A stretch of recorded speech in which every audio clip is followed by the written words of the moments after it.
warahmatullahi wabarakatuh. Waalaikumsalam warahmatullahi wabarakatuh. Bagaimana kabar siang hari ini Bapak-bapak? Ibu? Alhamdulillah, Pak. Luar biasa ini ya. Ini ibu-ibu suaranya juga semangat, Bapak-bapak semangat. Ya. Semuanya sehat ya? Alhamdulillah ya.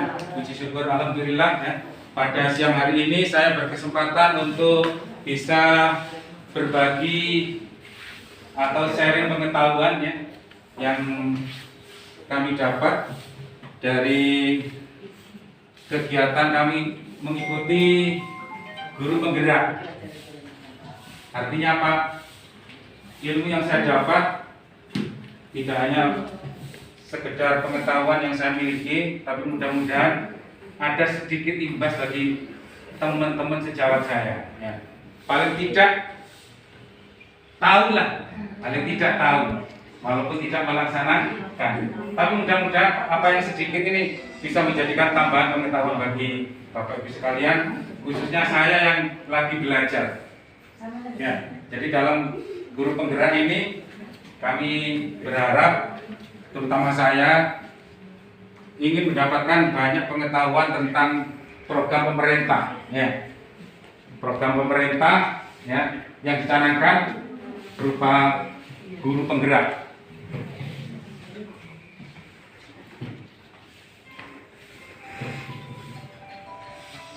Kebetulan yang akan kami sampaikan, yang kami sharingkan kepada panjenengan semuanya adalah tentang budaya positif.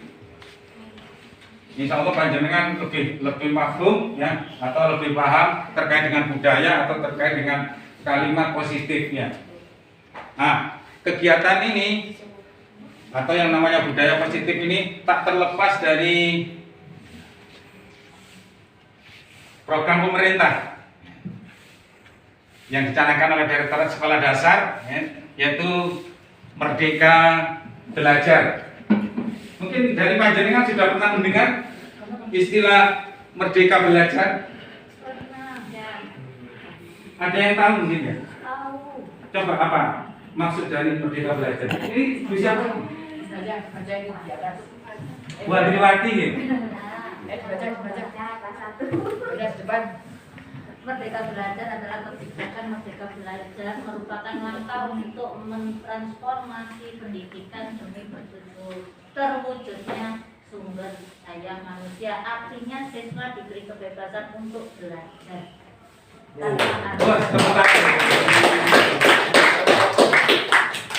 Jadi ada istilah Merdeka Belajar ya. Artinya apa? Anak-anak diberikan semacam kebebasan. Nah, tanda kutip ya. Jadi kalau selama ini seolah-olah pembelajaran kita di anak-anak itu kan seolah-olah terkekang. Jadi anak-anak diberikan semacam kebebasan bagaimana dia mengekspresikan ya yang kemampuan yang ia miliki, potensi yang ia miliki ya di kelas. Kemudian bagaimana guru? Guru harus mampu dan bisa melihat masing-masing karakter siswa. Sehingga kadang masing-masing siswa itu punya karakter sendiri, punya kemampuan sendiri, ya, punya skill sendiri, ya, di dalam menerima pengetahuan yang disampaikan oleh Bapak dan Ibu guru. Ya. Nah, program Merdeka Belajar ini memang sebuah kebijakan ya, yang pada fokusnya adalah ini. Harapannya adalah melahirkan profil pelajar Pancasila, bukan profil pemuda Pancasila, tapi pelajar Pancasila. Kalau kita sering kenal dengan pemuda Pancasila, itu kan sebuah organisasi ya. Nah, ini adalah profil pelajar Pancasila. Apa profil pelajar Pancasila itu? Nah, profil pelajar Pancasila terdiri dari 1, 2, 3, 4, 5, 6. Ada 6 poin yang di dalamnya harus dimiliki karakter yang ada pada seorang pelajar atau seorang siswa. Ya. Yang pertama adalah ini adalah ketakwaan. Ya. Jadi punya ketakwaan kepada Tuhan Yang Maha Esa, yang beriman, bertakwa kepada Tuhan Yang Maha Esa, sekaligus memiliki akhlak yang mulia atau budi pekerti yang mulia. Artinya siswa itu punya sisi religius, ya, di masing-masing sesuai dengan kepercayaan yang dimiliki. Dan fokusnya di terakhir adalah akhlak yang mulia. Jadi profil pelajar Pancasila ini sebenarnya adalah membentuk siswa-siswa, ya, membentuk pelajar yang memiliki ketakwaan, keimanan yang luar biasa, dan dari ketakwaan atau keimanan yang dimiliki itu diekspresikan dalam bentuk akhlak yang mulia, perilaku di sekolah yang mulia. Sehingga dengan itu nanti akan muncul budaya positif di sekolah. Kenapa? Karena sudah keluar dari ekspresi yang dimiliki oleh masing-masing siswa. Kemudian yang kedua, berkebinekaan global. Artinya wawasannya tidak lokal. Ya. Dia punya wawasan yang luas. Satu kelas mungkin masing-masing punya perilaku yang berbeda, sikap yang berbeda, cara berpikir berbeda. Nah, anak itu sudah bisa diajari untuk belajar menyikapi orang lain. Tidak hanya bersifat mandiri, terfokus pada dirinya, tapi diajak untuk belajar bisa memahami orang lain, bisa mengenal orang lain. Makanya kalau di dalam Islam itu adalah ya ayuhan nas inna khalaqnakum min dzakarin wa unsa wa ja'alnakum syu'uban wa qabaila lita'arafu. Kalau dalam Islam itu jadi Allah menciptakan manusia itu ya berbangsa-bangsa, bersuku-suku, ada jenis laki-laki, perempuan. Pada akhirnya apa? Lita'arafu, untuk saling mengenal. Artinya apa? Perbedaan yang ada itu tidak menjadikan sarana untuk menjadi sebab atau penyebab permusuhan, percekcokan, tapi justru menjadikan hal untuk saling mengenal, menghormati, ya, menghargai. Artinya punya prinsip berkebinekaan global. Kemudian dalam profil pelajar Pancasila, ya, dia punya sifat, sikap, perilaku bergotong royong. Senang bergotong royong, artinya senang membantu orang lain. Tidak hanya sifatnya memikirkan diri sendiri atau ego, tidak. Tapi adalah punya sifat gotong royong. Kemudian profil pelajar Pancasila juga kreatif, ya, sekaligus bernalar kritis, ya. nalar kritis. Jadi diajari. Nah, itu pun berpengaruh bagaimana seorang guru mengajak siswanya untuk bisa belajar kritis. Makanya dalam penyampaian pembelajaran itu diajak untuk saling komunikatif antara guru sama siswa. Ya. Nah, nanti memunculkan kegiatan sehingga bisa mengikat atau bisa menstimulus siswa untuk bisa berpikir kreatif, memunculkan ide-ide. Dan kita ajak anak-anak dengan cara berpikir tidak takut untuk bertanya dan tidak takut untuk mengajukan sebuah komentar atau komen atau dan sebagainya. Ya. Baik, kreatif, bernalar kritis, dan sifatnya juga dia mandiri. Intinya seperti itu. Baik, Bapak Ibu yang saya hormati, ya. Ya. Bagaimana bisa memunculkan budaya positif? Maka ada beberapa hal yang harus kita pahami. Yang pertama adalah berangkat dari perubahan paradigma. Ya. Bagaimana paradigma kita tentang belajar? Bagaimana paradigma kita, pemahaman kita tentang pembelajaran? Ya. Ini ada sebuah pemikiran dari Stephen. Beliau menyampaikan begini, bila kita ingin membuat kemajuan perlahan-lahan sedikit demi sedikit, ubahlah sikap atau perilaku Anda. Jadi kalau mau kita berubah cuma sedikit-sedikit aja, ya berangkat dari perilaku kita. Tapi ketika kalau kita mau mengubah sesuatu yang desainnya luar biasa, ya, dan itu menjadi utama, memperbaiki cara utama kita, maka kita perlu mengubah kerangka acuan kita. Jadi mindset kita harus dirubah. Kalau sudah mindset kita dirubah, luar biasa nanti, ya, akan dimunculkan dalam berbagai macam teknik perilaku dan cara dan sebagainya. Nah, yang kedua itu adalah disiplin positif. Apa disiplin positif? Ketika kita mendengar kata disiplin, Bapak Ibu, ya, terbayang di benak kita, insya Allah adalah terlintas dalam pikiran kita terkait dengan tata tertib, terkait dengan peraturan, terkait dengan kepatuhan siswa atau orang lain terhadap tata tertib yang dibuat. Nah, bahkan juga kata disiplin ini sering dihubungkan dengan kaitannya dengan hukuman atau sungguh berbeda. Antara keduanya sangat berbeda sekali, ya. Karena apa? Kalau kita belajar tentang disiplin positif, maka tidak harus memberi sebuah hukuman, tapi justru itu adalah salah satu alternatif terakhir hukuman. Dan kalau bisa, tidak ada sama sekali. Karena apa? Dengan disiplin positif, maka diajak anak itu selalu dalam kondisi yang baik. Ya, bagaimana kita menyikapi ketika ada sesuatu permasalahan, tidak sampai terjadi hal-hal yang negatif, tapi selalu memberikan kebahagiaan walaupun itu dalam kondisi yang negatif. Baik, selanjutnya budaya berikutnya adalah Bapak kita ya, diajak Dewantara, dia pernah menyampaikan di mana ada kemerdekaan, disitulah harus ada disiplin yang kuat, ya. Sungguh pun disiplin itu bersifat self disiplin, yaitu kita sendiri yang mewajibkan dengan sekeras-kerasnya, ya. Tetapi tidak itu saja. Sebab jika kita tidak cakap melakukan self disiplin, maka wajiblah penguasa yang mendisiplinkan kita. Artinya apa? Ya. Kedisiplinan itu tetap dalam suasana yang merdeka, tidak ada keterpaksaan. Ya. Baik, berikutnya yang ketiga yang mendukung bisa terciptanya budaya positif itu adalah terkait dengan motivasi. Ya. Jadi ada 3 motivasi perilaku manusia, itu bisa termasuk anak-anak kita semuanya.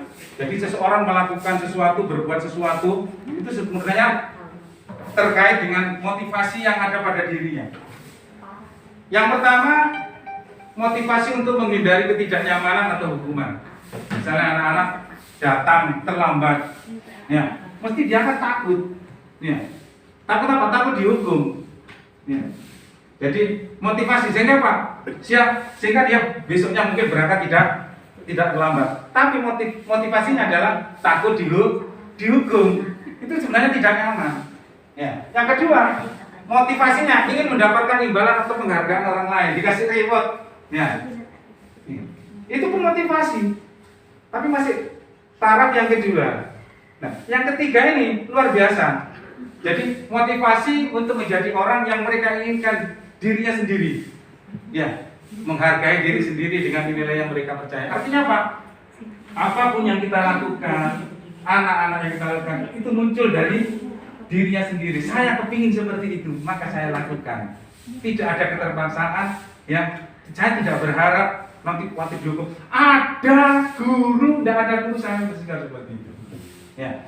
Ada pemimpin dan tidak ada pemimpin, saya istiqomah melakukan apa yang saya mau dalam diri. Kenapa? Saya ingin seperti itu.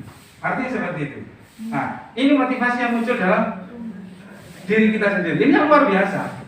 Tapi kebanyakan untuk mencapai sini memang satu harus dipaksa. Ya. Takut, waduh, Bu Indah. Ya. Ya. Tapi Bu Indah keluar, wah, merdeka. Gitu. Ya. Ada Pak Farid. Ya. Atau Pak Farid ini orang yang luar biasa. Ya, dikit-dikit, wah ini nanti tak kasih bintang. Tapi ketika Pak Ferry tidak ada, anak-anak bebas berkeliaran. Kenapa? Tidak ada motivasi yang muncul dari dirinya. Motivasinya karena wedi, ambil kepingin dipuji. Tapi ketika dia ada motivasi dari dirinya sendiri, ono Pak Ferry, ono Pak Ferry, saya tertib. Ya, ono kepala sekolah, ono kepala saya tetap melakukan seperti itu. Nah itu, ini yang luar biasa, Bapak Ibu. Ya. Jadi bagaimana kita memunculkan itu juga diajarkan kepada anak. Nah berangkatnya bagaimana? Kalau bisa berangkat dari dirinya sendiri, mengawali dari diri sendiri. Karena apa? Katanya uswah. Ya, uswah ya, bahasanya uswah. Kemudian yang berikutnya adalah bisa memunculkan budaya positif berikutnya adalah kita harus tahu kebutuhan dasar manusia. Pada hakikatnya manusia itu yang kebutuhan dasar. Ya, ada berapa? Ada 5 kebutuhan dasar manusia. Yang satu, kebutuhan akan dicinta dan kasih sayang. Nah, ini apa? Kebutuhan untuk diterima. Jadi setiap manusia itu punya kebutuhan dicintai, disayangi. Ya. Disayang, seneng ya Allah. Murid-murid itu kalau disayang ya, seneng. Tapi kalau ada anak salah mau dibentak, tidak mah. Awak jadi nomor itu, ibu delusi ya. Aku kan enggak. Jika muncul dalam dirinya berontak. Ya. Kemudian yang kedua, kebutuhan akan penguasaan. Penguasaan, artinya apa? Kebutuhan pengakuan atas kemampuan. Jadi kalau anak punya kemampuan, wah pintar, atas. Nah itu dia memuji. Ya. Jadi anak itu masih kita pun juga gitu. Juga mungkin, panjenengan hebat, seneng nih jero ya. Nah itu. Ya. Jadi setiap manusia itu punya nih. Ya. Jadi kebutuhan akan penguasaan diterima, ya, pengakuan atas kemampuan yang kita miliki. Kemudian yang ketiga, kebutuhan akan kebebasan. Dan ini pilihan. Jadi setiap manusia itu bebas memilih. Kalau kebebasan kita diribut, kadang kita marah, seneng bal-balan, bebas. Di sini ini kadang-kadang goreng-goreng. Ya. Walaupun itu salah, tetap goreng-goreng. Karena dia merasa kebebasannya diambil. Gitu loh. Lah, bagaimana caranya nanti supaya anak itu tidak marah? Nah, itu sistem caranya perlu kita lakukan. Ya. Kemudian yang kedua, kebutuhan akan kesenangan. Ya, jadi anak merasa senang. Lagi seneng bilang HP ini sampai dikono ini ya. Enggak mau, kesenangannya kok. Ya. Semua nemuin masing-masing. Coba nih, dia akan begitu kan kesenangannya lagi diganggu. Sedang asik, ya. Sama artinya ketika dua orang yang lagi asik-asik senang diganggu. Marah luar biasa. Ya, bukan marah dalam biasa, bukan. Ya. Duh. Kemudian yang kelima, kebutuhan akan bertahan hidup. Ya. Kadang anak-anak juga gitu.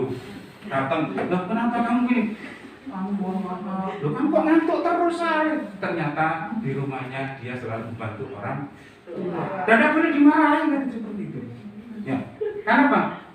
Ternyata dia itu untuk mempertahankan kehidupannya, dia membantu orang tua di rumah. Di sekolah kali keselit kadang-kadang. Di sini dia Allah yang sama sakit. Nah, makanya dalam ketika belajar ini diberikan dulu harus tahu ada kondisi ini, dulu ada ini. Nah, jadi tahu secara satu persatu. Gitu. Baik, kita lanjut. Yang kelima, kita harus paham tentang posisi kontrol. Ini khususnya bagi kita. Ya, ada 5 posisi kontrol. Yang pertama adalah posisi guru sebagai penghukum. Ini dihukum. Mau salah, muridnya dihukum. Lari ke sana. Nah, ini tukang menghukum ini. Ya. Jadi posisinya masih dalam taraf ini, sedang dihukum. Yang kedua, posisi guru hanya membuat merasa bersalah. Senani, ini senani, logom itu. Nah, selalu merasa. Ya. Kemudian yang ketiga sebagai teman, ya teman biasa. Dirangkul, ya. Cuma kalau teman itu guru tapi merasa sebagai teman dengan gurunya. Kemudian yang keempat, posisi guru sebagai pemantau, kontrol kelihatan. Ya, ono salah ini tapi tidak ada penyelesaian. Yang luar biasa adalah sebagai manajer. Artinya apa? Semuanya itu bisa dikuasai. Dan pada posisi sebagai manajer, guru itu mampu memberikan solusi. Dan kontrol marunya ini Anda berikan saran, ya ada solusinya. Ya, begitu. Nah, ini terkait dengan 5 posisi kontrol. Ya, bagi siapa? Bagi kita, bagi guru-gurunya. Nah, panjenengan di mana posisinya? Ya, monggo dilihat masing-masing. Ya, nah kalau bisa upayakan kita belajar. Ya, yang dulunya sering mukul, mesti ada gambaran di masing-masing. Oh, guru itu ini coba. Muridnya pusing, kayak terlupa disini waktu berapa? Kenapa kamu terlambat? Ya Allah, melakukan kadang-kadang sampai ke puyuh. Ya, ini luar biasa. Ya, walaupun nanti sebagai posisi teman pun, ya itu masih ini lebih baik, ya lebih efektif adalah sebagai manajer. Jadi kalau sudah manajer, dia mengatur, memimpin, dan mengasih solusi. Tidak aja memberikan saran-saran, tetapi gimana solusinya? Menang. Wah ini, ya artinya apa? Masih terbatas pada kontrol. Dia mengkontrol aja, ya disimak menurut kontrol saran ini. Tapi ketika ada solusi, dia tidak mampu memberikan solusi. Dia tahap sampai terakhir memberikan solusi. Tidak seorang manajer, seorang pemimpin, ya tidak hanya sebagai pemimpin, tapi mampu memimpin, ya, dan mampu memecahkan segala permasalahan yang ada. Yang keenam, ini adalah keyakinan kelasnya. Sebenarnya masing-masing kelas itu punya keyakinan, baik itu tertulis atau tidak tertulis, Ibu ya. Jadi yang ada keyakinan sifatnya global, ya. Kalau jiwit koncone itu mesti elek. Nah itu keyakinan kelas yang semuanya sudah paham anak-anak, ya. Dan itu tidak tertulis. Nah itu bisa ditanamkan kepada anak-anak. Syukur-syukur bisa tertulis juga. Artinya apa? Merupakan peraturan kelas yang dibuat bersama-sama siswa dengan guru di kelas berdasarkan nilai-nilai positif yang telah disepakati bersama demi membentuk kelas yang berpikir karakter positif.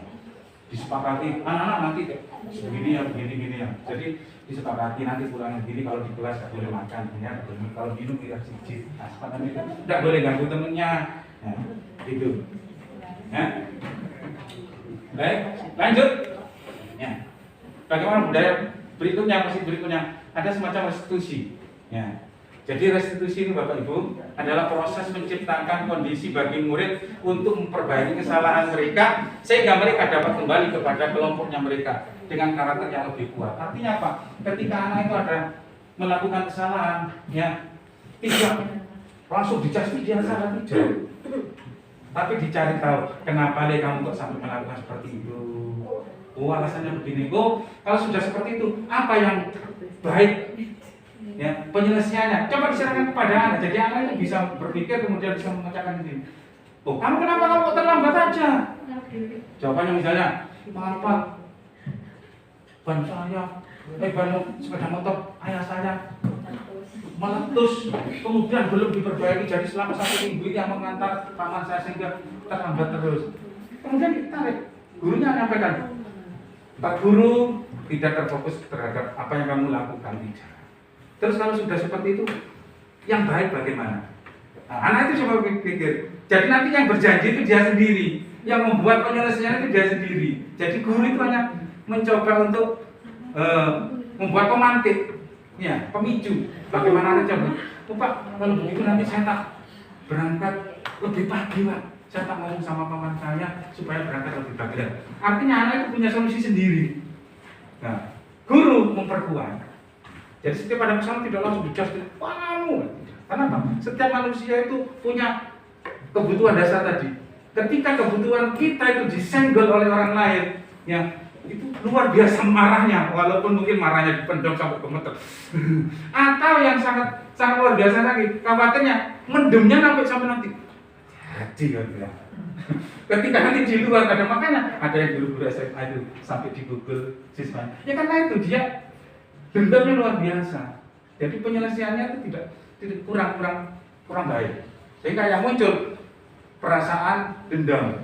Jadi permasalahan yang terjadi tidak sempat terselesaikan di ruang. Oke, ini ada 3 tahap proses restitusi berdasarkan nilai kontrol ya. Jadi kalau langkahnya menstabilkan identitas, ya, terkatanya adalah kita semua kan melakukan hal terbaik yang bisa kita lakukan. Kemudian validasi tindakan yang salah, langkahnya. Jadi semua perilaku itu memiliki alasan. Jadi setiap kesalahan yang dilakukan itu mereka itu punya alasan. Saya melakukan gini, alasan saya itu seperti ini. Nah, jadi anak juga diajarin bagaimana dia menyampaikan alasannya. Nah, dari alasan itu nanti bisa kita ambil solusinya. Kemudian langkah yang ketiga, menanyakan keyakinan. Ya. Keyakinan yang sudah ada di kelas atau keyakinan secara umum. Ya. Kemudian kita semua memiliki motivasi internal. Jadi masing-masing anak punya motivasi tadi. Oke. Nah, baik, berikutnya ini adalah segitiga restitusi. Jadi prosesnya tadi seperti itu. Ya. Jadi Bapak Ibu, harapannya apa? Ya, dengan menstabilkan identitas, validasi tindakan yang salah, ya. Kemudian menanyakan akan keyakinan kelas. Kalau ini keyakinan kelas kita gimana? Kalau melakukan ini itu tidak baik. Jadi anak-anak, apapun yang kamu lakukan, ya, tindakan yang kamu lakukan itu tidak baik, ya, itu sudah teman-teman sudah tahu semuanya. Jadi ada semacam kepahaman anak-anak tentang kegiatan yang ada di masing-masing kelas. Ya. Itu juga ketika dia melakukan kegiatan terlambat tadi, ya, ada keyakinan kelas. Keyakinan kelas apa? Yaitu setiap siswa yang sekolah di sini harus hadir 10 menit sebelum pembelajaran dimulai. Itu semacam keyakinan atau kesepakatan sekolah. Baik Bapak Ibu, ya, intinya tadi beberapa hal tadi itu adalah tujuannya adalah untuk memunculkan budaya positif. Ya. Baik, terima kasih.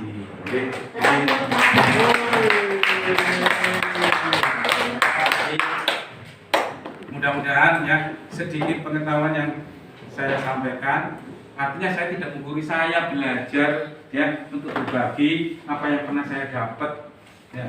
Jadi mungkin tidak semua bisa dilakukan, tapi minimal sedikit atau satu saja ada yang melakukan. Itu sebuah amal yang luar biasa. Dan mudah-mudahan ya pertemuan kita hari ini bisa menjadikan wahana, sarana untuk bisa menjadikan sekolah kita menjadikan salah satu sekolah yang bisa menerapkan budaya positif. Artinya apa? Kegiatan yang ada di lingkup sekolah ini dinuansai dengan kenyamanan, ketenangan, keindahan, dan guru-gurunya nyaman di sini, murid-muridnya juga nyaman dan senang. Insya Allah, jannati, baiti jannati, rumahku adalah surga.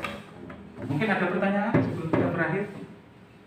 Mas Alkar rumahnya mau tanya mau gimana? Tadi kan ada tuntunan itu supaya membuat anak itu berpikir kritis Pak ya. Iya.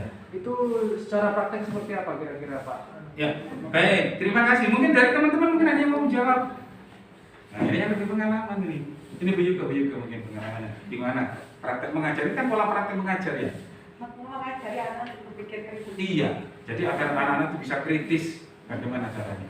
Mungkin kalau kita sebagai guru bisa memancing anak dengan memberikan media pembelajaran yang mengaktifkan siswanya seperti itu.